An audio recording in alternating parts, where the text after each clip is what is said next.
Hello, everyone. Thank you for joining us today. So we're just about 1 minute past the hour. So welcome to the ENLA seminar. I'm Alex Townsend from Cornell University, and I'm the host for today.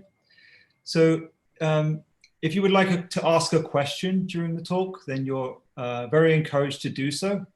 If you're watching us on Zoom, then you can use the Q&A window down at the bottom, which will be monitored by Jorg. If you're watching us on YouTube, then you can use the live stream chat window, which will be monitored by Melina.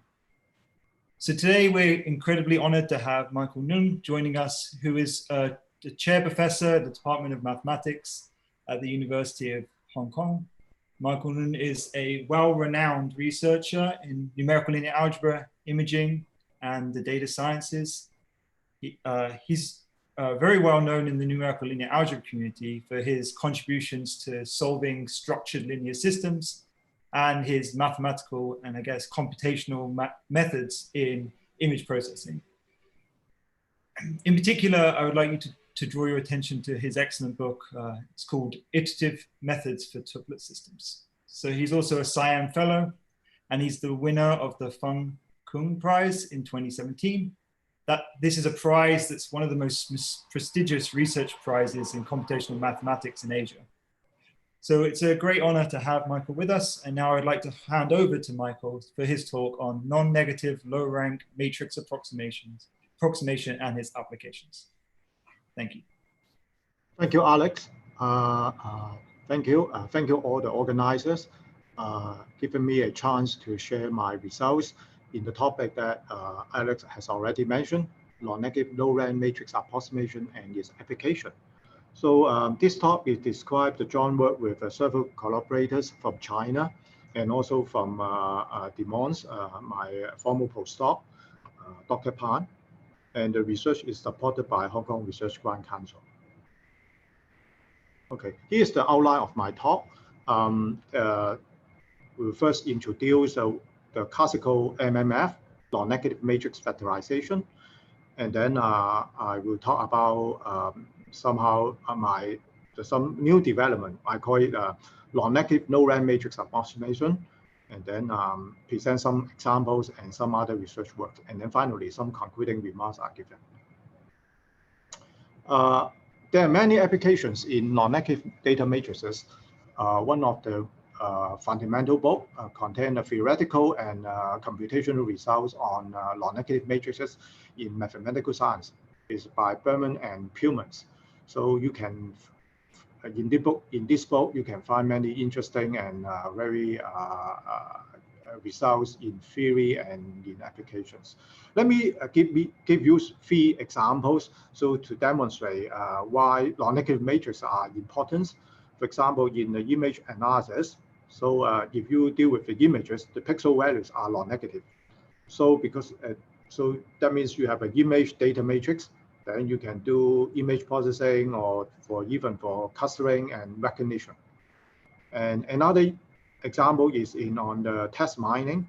So the data entry is just the frequencies of terms in the documents. So definitely this is a non-negative. And resulting the non-negative term to document data matrix, we can construct and for classification and clustering. Another aspect is in bioinformatics, that is talk about the gene expression values. That this gene data matrix contain the gene and patient's data, so you can use it for genes classification, disease, or whatever.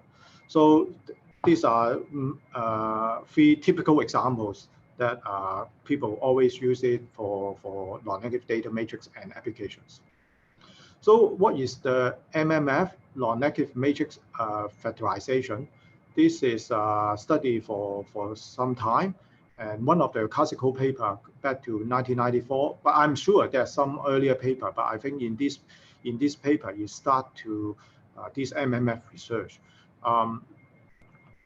Basically, the MMF is decompose say n by n, given a non-negative matrix A, and then into 2 matrices, B and C. And B is the n by R matrix, and C is the R by n matrix. So that means you have given a data matrix, a non-negative data matrix A, you want to approximate to the B times C, and where B and C are non-negative matrices. And of course, you want the approximation is as small as possible, so you A minus BC measured by some norm. Here, the R is called, we want R to be smaller than the R and N, such that we can find a effective approximation or the interpretation of how to interpret the data. I will mention this in the later slides. So go back to the 3 examples, the image data matrix, text mining, and bioinformatics. So you can imagine A here is just a pixel to face matrix, and A in text mining, A is such the term to document matrix, and in bioinformatics, that will be the genes to patient matrix. Okay, so MMF basically is find out the hidden relationship in these data matrices. So this is why we have the R that contain the latent basis. So I mentioned in 1994, this is the one of the earliest paper to talk about that. In this paper, they studied some environmental data. And then in the 1999, I think this is another, you can say that another paper that makes the MMF or non-negative data that is in more people are interested in this research, because more than 20 years ago, then now up to the last month, end of last month, that talking about 11,000 of citation in Google. This is one of the high-cited work in actually this paper appears in Nature. So that means it's not in a mathematical journal. Why this paper is so popular, and inside is Lee and Sen, they developed this MMF algorithm and demonstrate this MMF has a so-called part-based representation. This is important to identify the bases that have the part-based features. And also in this paper, they also mention about this or develop this multiplicative update algorithm. And then another algorithm for factorization is also developed. We know that in general, MMF is NP-hard, and in most cases, this is not unique. So actually, in many applications, some other constraints like the sparsity, orthogonality, or smoothness constraint are incorporated in the minimization model for determining both B and C. So here is the illustration, and I take this example from their paper. This is a Nature paper. So you see is in this data matrix, so they factorize into this B and C. So this is like the part-based features that I mentioned before earlier in the last slide, and this is like the coding. And then combining these two, you will reconstruct the original data matrix. So using our terminology in clustering, this MMF, this is B, is refers to the latent basis matrix. So you have R columns, and the C is a coding matrix. It's talking about the relationship between the objects and the latent basis. So that means you can imagine in the clustering, that means the B will be a cluster centroid, and C will be the cluster membership indicators. So this is why MMF is also can be interpreted as one of the very useful clustering algorithm. And sometime in around 2005, Chris Deng is also presented, link up with the k-means and MMF together. So this is why so useful in finding out the hidden relationship in the data matrices. And I mentioned that Lee and Sen, they also developed this multiplicative algorithm. Actually, it's very simple. It's just why we say multiplicative is because just the B and A and C, we want A approximated by B and C, and then they do the matrix multiplication, and then entry-wise, they do the update. So the idea is a fix B and compute the C update and entries, and then fix C and update the B, the entries. So you can see it's basically a matrix multiplication and entry-wise product, something like that. This called multiplicative update, and then the other many algorithms for MMF have been developed, like the alternating non-negative least square, because you see in this original problem, this is you want B and C are non-negative entries. So you will solve this laterally solve this non-negative least square problem. But again, the idea is because you have B and C, these two factors, so you will fix the C and then update the B by solving either the multiplicative update rule or the non-negative least square solver, or you fix the B and then update the C. So you do it iteratively, update them one by one. And then, of course, there are other optimization like the projected gradient, descent, active set, or accelerated version have also developed. And there's also other MMF variants, so-called symmetric MMF, because if your data A is a symmetric structure, so you will decompose A into the BB transpose. And you can also have orthogonal MMF. That means the B you enforce some constraint on the latent basis B, such that B transpose B is equal to identity. There recently, in the last I think 10 years, people also interest so-called separable MMF. That means there's some called is a self-expressiveness. That means you want the B actually are the columns of an A. So this is why if you think about it, if the B is the column of the A, then that means that you want the linear combination of the columns of A to express the other columns of A. So this is why I say it's a self-expressiveness. So in MMF version, it's called separable version. There are many other interesting problems in MMF, like the non-negative rank. So that refer to the smallest number of non-negative random matrices to decompose this non-negative matrix. So we studied in also a long time ago, more than 20 years, they published in NLRM paper. And recently also they presented some combinatorial proof that why NLRM is an NP-hard problem even you restrict to the Boolean matrix. That means 0 and 1. So there, I think recently, Nicole Guinness, he has a recent book that is summarized all the MMF research in the past 20 or 30 years. So I think this is also another very good resource book for in this field. So now, what is my agenda or proposal? So we are interested in so-called the non-negative low-rank matrix approximation. The motivation is, given the matrix A is non-negative, then the matrix approximation, we want to keep this matrix approximation, this non-negative property. Because, for example, I mentioned that you approximate this matrix and to explain it, but at the same time, the data itself is contains some non-negative entry. So you want to keep this property. Okay, so like the image, you want to recover your image or approximate image, also keep this contain all non-negative pixel values. So this is very natural. So of course, when B and C are non-negative, B times C is also non-negative. This is very natural because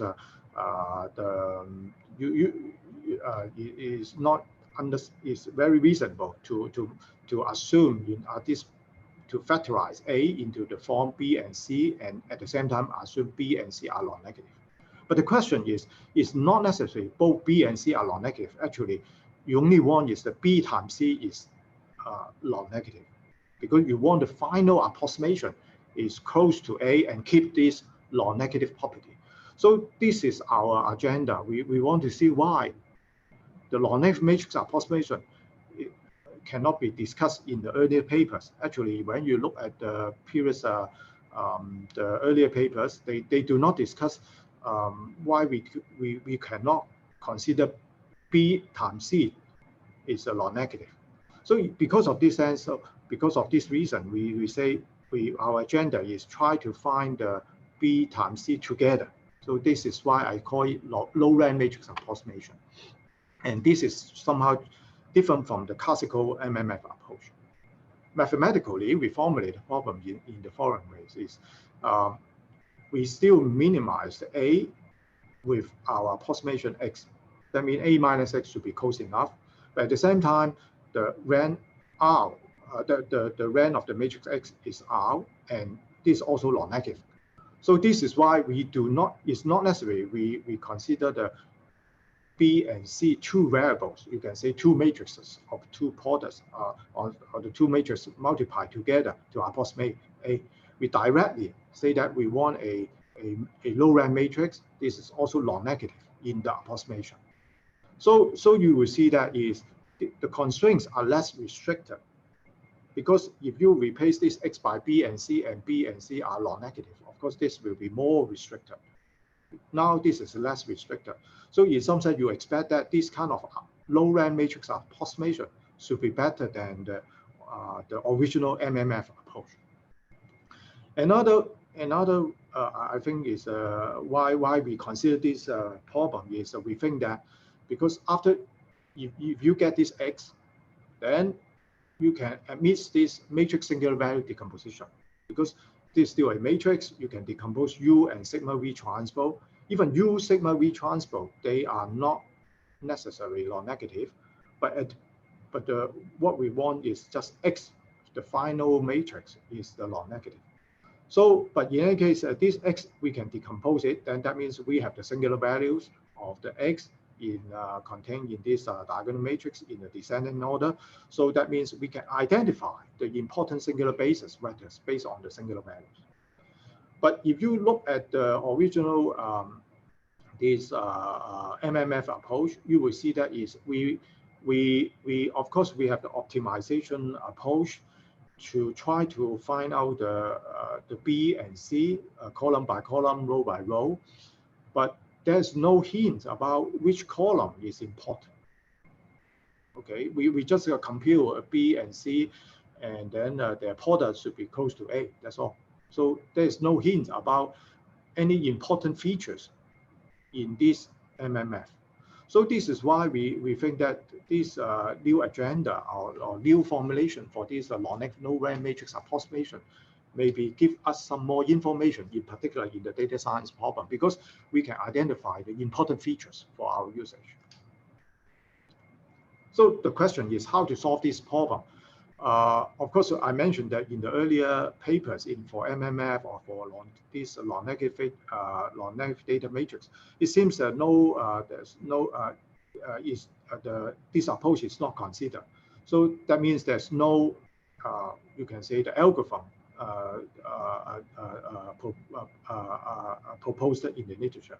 So recently, this is why when we consider this problem, we also think is maybe this is one of the reasons, because technically, how you solve this problem, because you want to have the low-rank matrix X, and at the same time, X is non-negative. So you can imagine now there are two constraints on the matrix X directly. So we need to think about some algorithm to solve this kind of problem. So one of the how you can say the reasonable or simple approach is this by using the alternating projections on finding out the matrix X. The first we consider one is the n by n fixed rank matrix. Okay, so this is defined by this. Another is the non-negative matrices. So this means the entries xij are greater than or equal to 0. So you consider actually these two manifolds. Okay, of course this one is more complicated on this manifold, and this non-negative matrix is more simple because it's just all are non-negative. That's all. So now, but if you think about on the alternating projections algorithm, then we want the projection on these two manifolds iteratively. So the first question is how to do the projection on this fixed rank matrix, but it's not very difficult. It's very simple. We're just using an SVD. We just decompose the SVD on X and then truncate up to keep the R first largest singular values and also their corresponding singular vectors. Then will be the projections. And for the non-negative part, it's also simple. You just project when the entry is less than 0, you just project back to 0 then, and keep other positive entries, and that would be the projection. So in terms of the alternative projection, this idea is not difficult to implement or design this algorithm. Of course, the question is whether this can be convergence. And so this is another interesting question. Now we are looking for the convergence on the manifolds. Okay, so you can imagine if you have M1 and M2, there are two manifolds. If this is starting point, and you have X0 and X1 go to another, you finally is it going to converge into the intersection between these two, and that will be the original. We want to find this optimal projection. In terms of algorithm, it's very simple. As I say, this is the pi 1 and pi 2 refer to the using an SVD and also the non-negative entries. And then you just iterate. And of course, mathematically, now the question we need some mathematical support is first the intersection between, because we want to find X is in the intersection of these two, you can say the manifolds. So now this is, you can show that this is, first of all, this is smooth manifold with dimension of this. And then another important is we need to find some nature on the intersection, okay? Whether this, we have some so-called non-tangential points of this intersection. Turn out that this is non-empty, we can also show that. Then, in some sense, is now you can show in your projections why we consider this non-tangential point. Actually, we go to this definition is measure the angle. Okay, because if you have the one point in one manifold, say B1 is in MR and B2 is in MN, and X is in the intersection. So you measure on the tangent space and then to see what kind of angle of this. So this X if is non-tangential if alpha X is a positive angle measured by this. Okay, so we want to find out whether in the intersection between M1 and M2, whether they have some not just manifold and also containing some non-tangential point. But for our problem, we see that this is true, it's valid. So now we can, based on one of the many years ago, also not very far away, it's quite recent, 7 years ago, is on the alternating projection on the non-tangential manifolds. It's published in constructive approximation. Basically, we're using the convergence theorem in this paper. It's saying that because now we say that pi is the projection on this RMIN, that means we want to find, given the data matrix A, and we want to find somehow the best approximation to this given data, a non-negative data matrix. Suppose P is the non-tangential point intersection in these two manifolds, and then that means that we have this angle to satisfy this. This is a Q angle, you can say that, so that you can always converge to the point.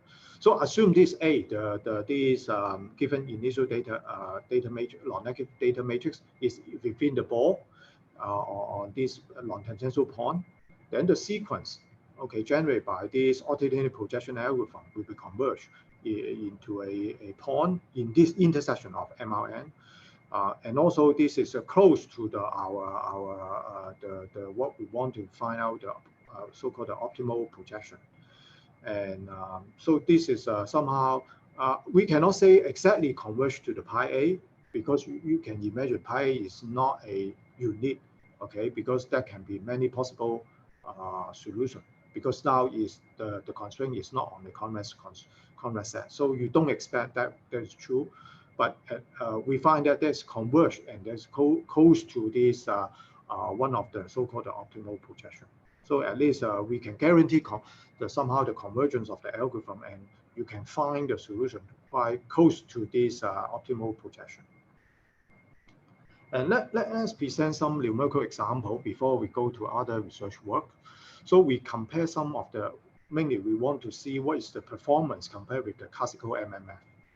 And also I want to illustrate why these singular values, and also we can help us to identify the basis. And also I will present some applications. So these are the the main competitor, and they are fast algorithm. They are also quite compatible and used in MMF for comparison. Okay, the code are available in some of the website. So the first, it is synthetic data result. In the first experiment, we generate exactly the low-rank non-negative data matrix. So we generate the B is R by N and C, B is N by R and C is R by N, and then combine together. So we get this matrix A. In the second experiment, is we generate the N by N non-negative matrix, but we don't know the minimizer. Okay, but here we know the B and C exactly. We generate the MMF form and then try to make the comparison. So this is the result for the first experiment. So NLRM is our result, and the other are the competitors. You can say the classical MMF result. Here we measure the relative residuals. So you see that we also add noise to the data matrix A. So without noise, you see that our method, well, up to the machine precisions, we can find out these close to this matrix A. I mean the low-rank solution. But of course, when the law is aided, then you don't expect you can get the so-called the minimizer, the low-rank matrix, non-negative matrix. So, but it's close to it and up to the noise level. Okay, and if you compare the other classical MMF, then you find that MMF, because this is a fixed B and update C and fixed C and update B, that all depends on your initial guess. Okay, so you will see that I just randomly 100 times of the initial guess, and then find out what's the mean value and also the range, minimum and the maximum value of these relative residuals. So you see that sometimes it's good, sometimes it's not good, depends on the initial guess. So you in some sense you can say that depends on initial guess, how you chose the initial guess, and then get the result. And you see that the relative residuals are larger than our residuals. Okay, and this is for R equal to 10, and we can also simulate the synthetic data R equal to 20. So you get some similar results. So that means our methods chose so that we can recover it or close to it, even the noise is aided, and compare with the classical MMF, we can find a better approximation. That's reasonable because I mentioned earlier is because now we have the in terms of the mathematical model, this is a less restrictive. So this is another size of matrix. So somehow the similar phenomenon you can observe, we can get a better results than the classical MMF. This is we don't know the so-called ground truth, the non-negative low-rank approximation. So so we just generate the matrix and then comparatively. So you see that now the result are more closer. You see that is the MMF are closer, but it still depending on the initial guess of the MMF. Then that will be sometimes it's good, sometimes it's worse. And we try some phase data matrix. This is we formulate we find out from CBCL phase data. So that means we form each column is a phase image, and then now altogether we have 2,469 images. So you form this as a column, and then you have each picture you have about 361 pixels. So we're forming this A. And then to apply this algorithm and then try different low rank. And of course, again, we don't know the so-called exactly what is the low rank of this matrix. And because this real data matrix, you don't expect that exactly the low rank, but we're using the different R and to see the comparative results. So again, you say that the NLRM, because it's less restrictive, we can find out a better approximation in terms of find out this X. So now this is another illustration on what happened. So suppose the actual rank is 10, but now I'm using the rank 20 approximation in our low rank, non-negative low rank matrix approximation. Then this is different noise level. So you see that is because now the data itself is only actual rank is 10. So you see that is up to 10. They have a large value.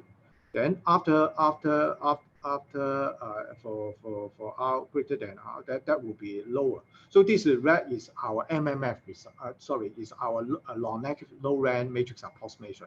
So you see that we get this result. So there's a very small. So you can see a big jump. So that means in some sense you can using the singular values of this non-negative low-rank matrix provides you what is the so-called underlying rank of the matrix A, the input data matrix A.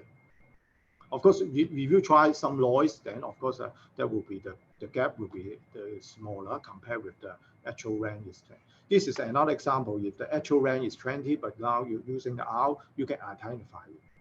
So this may not be observed in the classical MMF because in the MMF, you need to set R in order to start the computation. But for our method is one I would see is the advantage is, okay, even you don't know actual the rank of the underlying the given data matrix, but I can using the distribution of the singular values of your non-negative low rank matrix approximation, and then to see whether you have to find a gap, and then somehow you can see that what is the best rank approximation. So somehow also give you the what is the rank R in your approximation. So I think this is why this is provide some additional information. This is another example to demonstrate that is now you have the because in our method we have these singular values to give you identify what is the basis in the singular vector. They are more important. So now we just using one by one and then to see how good of the approximation. But if you using the MMF, even you rescale it based on the norm of each column or row such that they are larger, and then to say this is the largest, we still find that this is not a good approach to good approximation. So this another, and from another perspective is because we calculate X and X has the emit the singular value composition. This will give you some additional information to tell you that these features are important in the approximation. So this is also not provided by the classical MMF. Okay, because we just compute the column and row. That's all. Actually, we don't know which column or row are important in the MMF. So this is another example to demonstrate. I can skip it. So finally, of course, we want to see is because even though you say our approximation is good, but what is the purpose at the end? We want the clustering, we want the classification or whatever. So we also using this ELB data set and ORL this data set to see how good for this for recognition, for classification. So you will see that is in this non-negative low-rank matrix approximation, we can give a better recognition rate compared with the other MMF method. And this is another version I will mention later. This is for in this table we fixed the R in 30x 64 or fixed it. But if you can run the different rank, of course you expect that when R is larger, actually the accuracy will be higher because you use more features to represent the data to try to see how good in the classification. In all the methods, more or less the same. But you will see that is on this line is always is our NLRM, non-negative low-rank matrix approximation. Find out that this will give you the better recognition accuracy.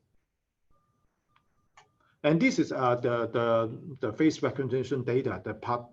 This is by different MMF. This is why we the part-based features that identify. But from this again, the problem is you don't know which one is the more important.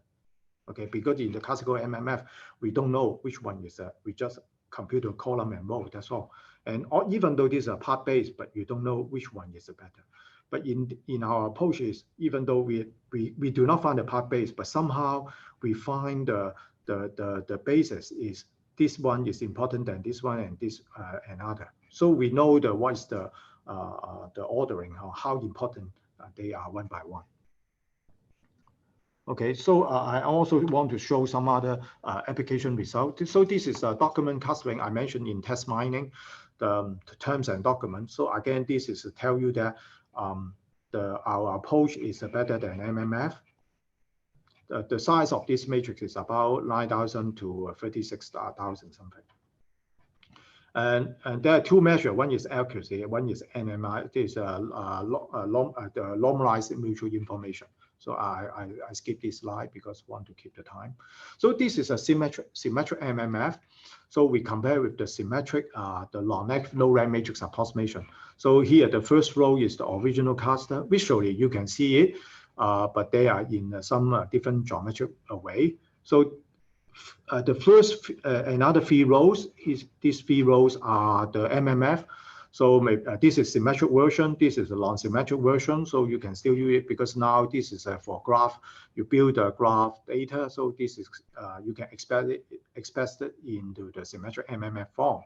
So you find that some are okay, but some are not. I do not go into detail, but you see that, for example, this you can see that 4 cluster 1, 2, 3, 4. But here you find that some cluster are somehow disconnected. Okay, and for our approach, this row is for our approach NLRM. You will see that we can recover all the cluster. Somehow that means this approximation is not just saying that it's just approximate better. We also find that in terms of application, because we can find out a better features and whatever, then that will give us a more accurate in terms of classification and also clustering result. This is a separable self-expressiveness. So we generate the data and then also compare with the different the MMF or even the other SPA separable MMF algorithm. So we find that for different noise level, our curve in terms of error is here. Okay, this is this red star line is here. So it's always less than the other MMF or other separable MMF algorithm. Okay. So I mentioned that in my work we also have another, say here, we also have another so-called NLRM. Okay, so accelerated version, you can say that. What it is actually, this is I want to discuss it here, because in one of the projection we require the SVD projection. That means the optimal solution of each projection is assumed. So, for example, you say that one of the projection is non-negative, is is not expensive, but for SVD maybe this is very expensive. Okay, so can we save some cost? So our proposal is using the tangent space of a point in the manifold to approximate the projection on the manifold in order to reduce the computation cost. In some sense, it's just make a smaller matrix for SVD calculation compared with the original SVD calculation. So we say that this is a projection based on the tangent spaces. So again, the theorem more or less the same as before. The sequence generated by the alternating projections on the two non-tangential manifold based on the tangent space can converge linear to the point in the intersection of the two manifold. So so that means that there's even you are not get the inch projection get the optimal answer, but using this tangent space, it still can find closely, and finally you can still converge to the close to this optimal solution. So you can see this figure, you can understand the idea. So now you're using this tangent space, and then because the last iterate x1 and then do the projection. So this is you can save some SVD, the cost calculation. So this is the reason we say this is a more accelerated version, in the sense is save some cost. So in terms of algorithm, it's just you use the tangent space instead of the so-called optimal projection of the pi1, or even this pi2 in our case is non-negative matrix. On the non-negative constraint, but it still can be considered on the tangent space. That's still possible. That means this algorithm can be applied to a general manifold as long as you use the tangent space is also good enough for convergence. Okay, still this is the theorem. I skip this. So you see that in here is this is our method TAP, and AP is our previous proposal, and this is MMF. So you see that here is the important, I think in terms of error is the same, but in terms of time, we can save up some time. So the red line is, the red color is our time, compared with our non-negative original proposal that can save some time. Okay, so you see that in the MMF actually is also costly, because in each iteration you still need to do the matrix multiplication. As long as you run many iterations, you find that it also takes a lot of time. So you see that even compared with our classical our approach, the MMF is also sometimes takes more time than us. So our new algorithm based on tangent space can even save more time. So this is the agenda. So finally, I want to say something about because of time, on the we can extend this to non-negative low-rank tensor approximation, not just the matrix approximation, because we want to deal with more multidimensional data. So one is the CP and the Tucker decomposition, and then for this so-called classical non-negative CP decomposition, non-negative Tucker decomposition is based on this CP or Tucker and enforce this A or lambda or the U, the G, this core tensor, all are non-negative, and they contain all are non-negative entries. So more or less the same idea of the classical MMF. So you're just using the decomposition, but you enforce the non-negative constraint inside. So there are many algorithms. I skip them because more or less they are based on the MMF and further extend to the these non-negative tensor factorization model. Okay, so I skip this. So in our proposal, actually, is you see that is now we use unfolding on the given data matrix A, using script A here, and then you unfolding it in inch mode. You approximate by this unfolding on X. This is our M. We want to find is low rank. But we want the rank for this in inch unfolding is the on inch mode is the R1 up to Rm. Assume that we deal with the M order tensor. So then we go to this approximation. That means you see that is now we want to find a non-negative tensor X, and inch unfolding mode, the rank is Rk. Okay, so yeah, at the K mode. So this is our agenda to do this kind. So because we want to borrow our non-negative low-rank matrix approximation to this non-negative low-rank tensor approximation. So the question now is, now you have M, say you deal with M order tensor, then you have the you have the M projections, because you can imagine you have the M fixed rank matrix manifold you need to deal with. So the question is how to design the projections, because you will have the M and also non-negative altogether, and also how to guarantee the convergence result. So this is the question we want to answer. So so in here is we also make use of this. First of all, to project based on the SVD, you want to find for inch mode how to get these the best approximation on the RI, and also we flowing back to the tensor. And for non-negative tensor, this is just if this is negative, we project back to 0. Okay, but but here is we try to avoid using many projections, because that would be very complicated. How to measure the long-tangential point on many manifold together on the intersection. So this is the reason we pay a trick is to consider the Porter space and then define the manifold. One is the all are the non-negative tensor, and other is just the projection on the rank M1, M2, and MM that is referred to this the K mode of this tensor is the rank RK. So this is the idea. Okay, so we paid on this, and so that you can imagine now we only have two projections. One is the SVD, but we have the inch one we calculate. Another is the SVD projection for inch mode, and then another is the non-negative. But how to make it? We just take the average of them, okay, and then do the this non-negative entry. So we define this projection. So it becomes more simpler in terms of the convergence analysis. Okay, so this is the algorithm, and then finally we can also prove that or guarantee the convergence theoretically. I think later we can skip. So this is synthetic data. We show that our approach is better than other non-negative CP decomposition or even the Tucker decomposition.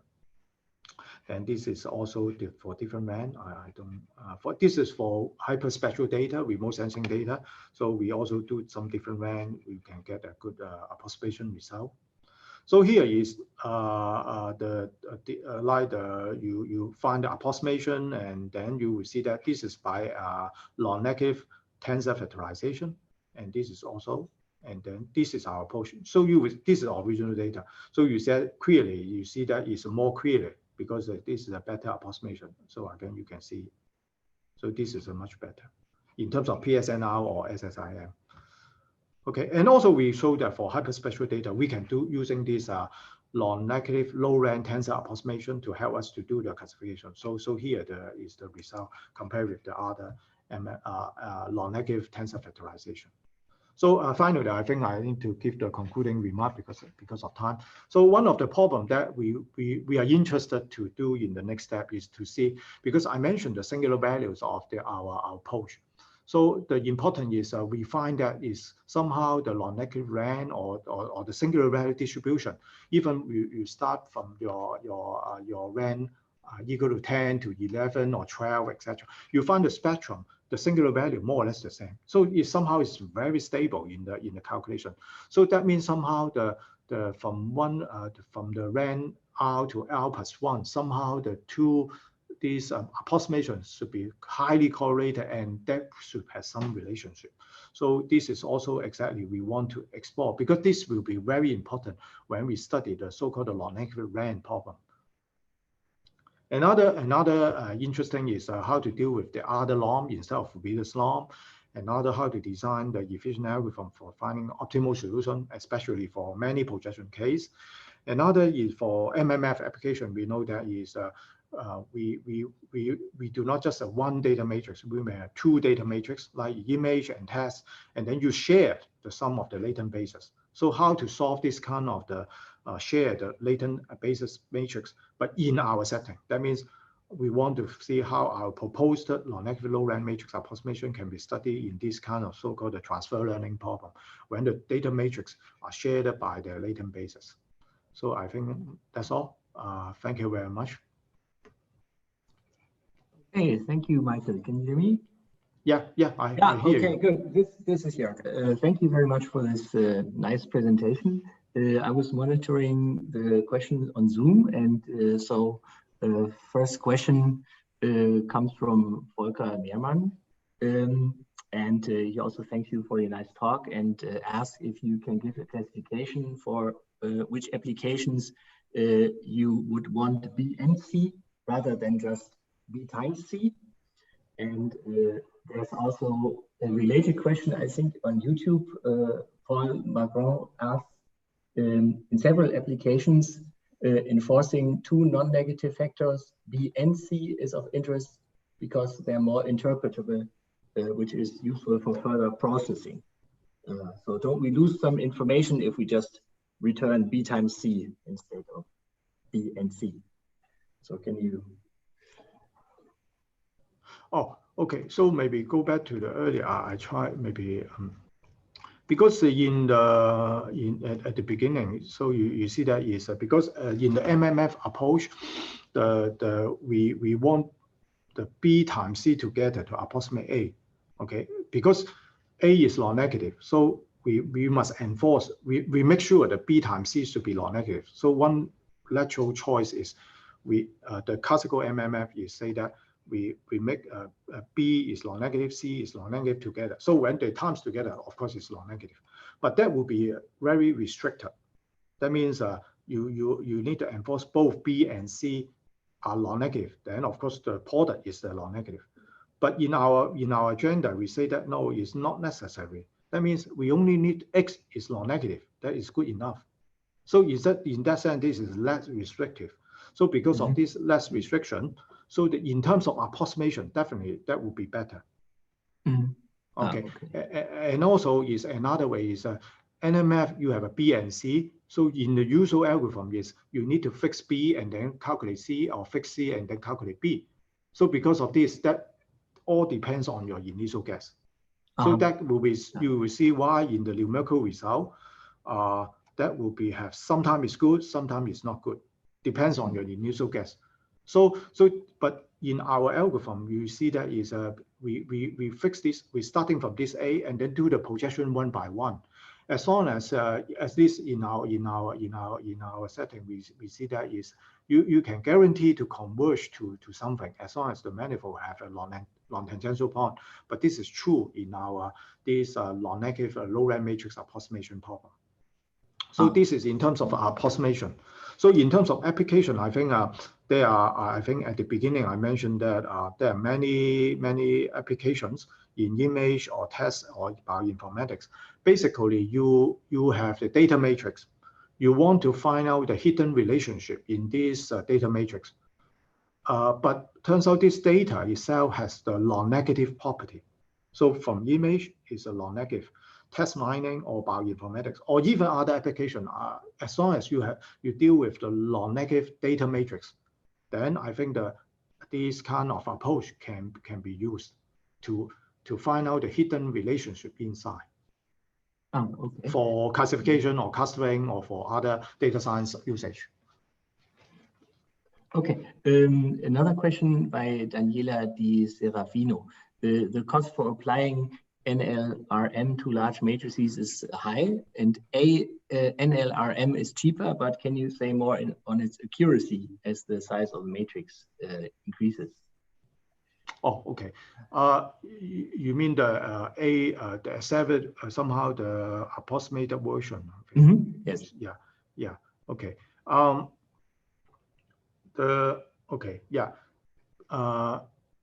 Actually, this is the slide because because in the optimal approach in one of the projection you want to truncate it to the Reynolds matrix. Of course, in theory, you only store is this Reynolds matrix in the storage. But every time you after non-negative, then you still need to calculate the Reynolds truncation. So, but for us, that means this SVD will be somehow expensive. So this is why we say that we're using the tangent space to calculate some of the point and then do the projection. And this will be because after you find this point, that in terms of the matrix will be, this will be much smaller compared with the original N by R matrix. You can solve a, say, R by R SVD, the matrix. Okay, but that will be the, of course, that may not be the same as the original projection because this one is the optimal projection. But this one, we theoretically, so that even this projection is not the optimal, but in terms of iteration, that will still finally converge to the point that you want. Okay, thank you. Another question of Osman Asif Malik. He asked, how quickly does the NLRM algorithm converge, and what kind of convergence criterion do you actually use? Oh, okay. Here is, for example, in compare with the different, we just check the residuals here. Whether the successive residual is small enough, and then we stop it. That means for MMF, for example, up to a certain point, you find that there's no improvement. We must stop it. Here is the same. Okay. Another a bit longer question by Tim Marinan. I will just read it to you. So with respect to the scree plots for the low-rank non-negative matrix approximations, now, are there any results about what the distribution looks like for the singular values associated with dimensions greater than the rank of the non-negative matrix? Those types of results exist for covariance matrices, but they have some additional structure that these matrices don't have. So I wonder whether something similar can be described in this more general case. Okay. I don't know whether it refers to this slide. Yeah, I think so. Yeah, I think so. Yeah, this is, I think, is an interesting problem. We have no idea exactly how to how to study, but I think it's interesting because for this is, I think it's a phase data set. So we try to using, say, this is R20, R equal to 40 and 60 and 80 and 100. Of course, the number of singular value will be different because there's 20, there's 40 and 60. But you see that the y-axis is the same. So you see that somehow they look very, very closely. Okay, the shape looks the same. So because of this reason, we believe in some sense is somehow you using the different rank approximation to the given data matrix A, then somehow the rank from one to another, that will have some very closely relationship. But in what kind of exactly how to describe this?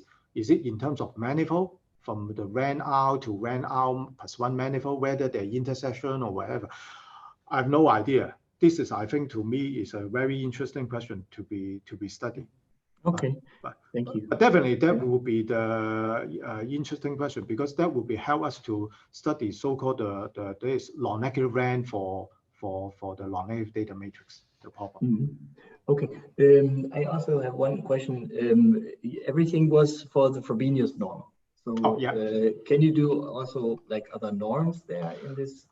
So this is why I put in the concluding remarks. This is another interesting, because in classical MMF applications, researchers also use other like the KL divergence or the other, not just the Frobenius norm to deal with the other application or because of some other reason for other machine learning problem.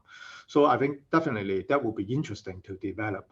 So at this moment, I don't have any results, but I think that would be nice if some others can develop some algorithm to deal with the other norms. Definitely, that will be help in some machine learning or the other data science applications. Okay, so maybe I should just hand over to Melina for a question on YouTube for the moment. Thank you. Yes, hello. So there was a question by Chris Boutsikas, which I also had. So the non-negative matrix factorization seems to be very dependent. The performance of it seems to be very dependent on the initial guess. So the question was, do you choose any method, or is there? What are your comments on how to choose the initial guess? Do you have a particular method for that? No, I think in my presented numerical results, we just using the random initial guess. Okay, you can say we do MATLAB, so we just using a MATLAB random initial. So of course, if you ask in the literature how to choose the initial guess, yes, some people will use the k-means or find the convex how or whatever to start some better initial guess. So that means you need to do some data processing before. Definitely, you may find some better initial guess. I'm quite sure that is the case. But that means you need to pay some cost in order to find something. Or even you can if you have the X, but in our case is I think we just using the starting the A and then to the projection. So in our cases we don't have any so-called initial guess problem at this moment. Okay, I think that answers the question very well. Then there's another question by Philip Hanel, which I'll just read out. Does the accelerated projection rely on a low curvature assumption? Okay. Low curvature. I think go back to here is that is we just go because we know that this is a manifold on the fixed rank matrix or non-negative one. We just in particular this fixed rank matrix. So we just on each point we just construct this affine space and then do this. It actually is the tangent space on this point on this manifold. So it is in terms of, so somehow the curvature how to say of course that will have some curvature, depends on where is it, but in our construction yes always we can do that. Okay, and also is the of course the question is of course if you can find some point that is close to the so-called optimal point solution, always you can say that this the somehow so-called curvature or the converge to the point will be faster. But somehow in terms of construction of this advanced on this tangent space, that will be is not an issue because always can be defined and constructed. Okay, thank you very much. There are no more questions on YouTube. Okay. Thank you. Thank you. So there are 2 more questions on Zoom. So Jörg. Okay. Okay. Good. So yes, one question by Jigang Jia. Is it possible to try other definitions of tensor rank to do low rank NTF? Yes, exactly. You can. I mean, we can. But why we consider this is how to say is because this is one of the lateral considered, because this is like using the multilinear RAN or Tucker RAN. So in more or less you can say is related to the Tucker decomposition here. So but definitely we can consider another. Yeah, because for the go back to the tensor problem is how to define the tensor RAN is still can be many ways. For example, TT or even so-called tuple RAN or the others. That's all are possible. But here it is because we start from the this non-negative low rank matrix approximation. So this laterally we consider this multilinear RAN for this kind of after unfolding for the tensor to inch mode to govern this. So I think this is one of the lateral considerations, but definitely can be considered for the other. I think final question comes from Cedric Fevot. When applied, for example, to images, does the dictionary matrix returned by the proposed approach contain many negative values? Oh yeah, because for in the dictionary, I think usually people using the SV. Okay, put in this way. If I understand correctly, the question is, when you create a dictionary, you base on the image patch and then find the SVD using the singular basis. So in the so-called the KSVD or finding out this dictionary of the image patches, they do not put the non-negative constraint inside to constructing the dictionary. Okay. So because of this reason, that will be some negative value. So the question is whether you use a non-negative dictionary, is it better? So I don't have this experience, but recently we work for some Cortanian dictionary problem that is also, we find that if you have some constraint on dictionary, actually it can help. So, but the problem is more general, okay? Okay, thank you very much. I guess that's all from Zoom, and I think I'll hand back to Alex then. Thank you, Michael. Thank you. Okay, thank you, Michael, for a fantastic talk. So just to remind everybody, if you want to revisit one of the talks that's happened in the future, then you can find all the talks recorded on YouTube. You just have to do a search. The ENLA seminar will now take a break for the summer. So we will stop until the 9th of September. Before we do that, I just want to speak on behalf of the whole committee that we have been completely overwhelmed by the response that this seminar has gotten. It has been more successful than we imagined. So we'd like to thank the hundreds of you tuning in each week from all over the world. We wish you a productive summer and look forward to seeing you again on the 9th of September for a talk by David Keyes. Bye-bye till then.